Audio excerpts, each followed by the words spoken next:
ಬಳ್ಳಾರಿಯಲ್ಲಿ ಬ್ಯಾನರ್ ಗಲಾಟೆ ವಿಚಾರಕ್ಕೆ ಸಂಬಂಧಪಟ್ಟಂತೆ ಈಗಾಗಲೇ ಸಾಕಷ್ಟು ಬೆಳವಣಿಗೆ ಆಗ್ತಾ ಇದ್ದು ದೂರು ಪ್ರತಿದೂರು ದಾಖಲಾಗ್ತಾ ಇದೆ. ಇಂದು ನಡೆಯಬೇಕಿದ್ದ ಕಾರ್ಯಕ್ರಮ ರದ್ದು. ವಾಲ್ಮೀಕಿ ಪುತ್ಥಳಿ ಸರ್ಕಲ್ ಅನಾವರಣ ಕಾರ್ಯಕ್ರಮ ರದ್ದು ಮಾಡಲಾಗಿದ್ದು ಕಾರ್ಯಕ್ರಮ ಮುಂದೂಡಿಕೆ ಮಾಡಿದ ಶಾಸಕ ಭರತ್ ರೆಡ್ಡಿ.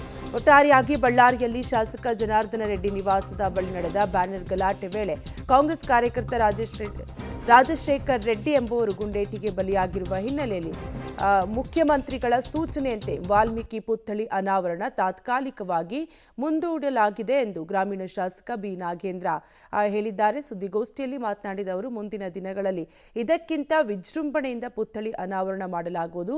ಈ ಸಮಾರಂಭಕ್ಕೆ ಎಲ್ಲರೂ ಆಗಮಿಸಲಿದ್ದಾರೆ ಎಂದರು. ಕಾಂಗ್ರೆಸ್ ಪಕ್ಷ ವಾಲ್ಮೀಕಿ ಪರವಾಗಿದೆ.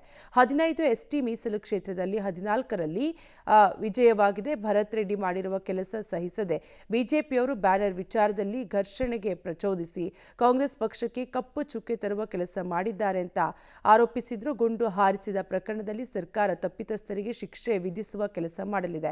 ಮನೆ ಸೇರಿದ್ರು ಮತ್ತೆ ಕಾಲು ಕೆರೆದು ಜಗಳಕ್ಕೆ ಬಂದಿದ್ದಾರೆ. ಇದು ಅವಮಾನದ ವಿಷಯವಾಗಿದೆ ಅಂತ ಹೇಳಿದ್ದು. ಜನಾರ್ದನ ರೆಡ್ಡಿ ಅವರು ಸೂರ್ಯನಾರಾಯಣ ರೆಡ್ಡಿ ಅವರ ಬಗ್ಗೆ ಮಾತನಾಡುವುದು ಶೋಭೆ ತರುವ ವಿಷಯ ಅಲ್ಲ. ತಮ್ಮ ಮನೆ ಮುಂದೆ ಬ್ಯಾನರ್ ಹಾಕಲು ಬಿಡದಿರುವುದು ಪ್ರಶ್ನೆಯಾಗಿದೆ.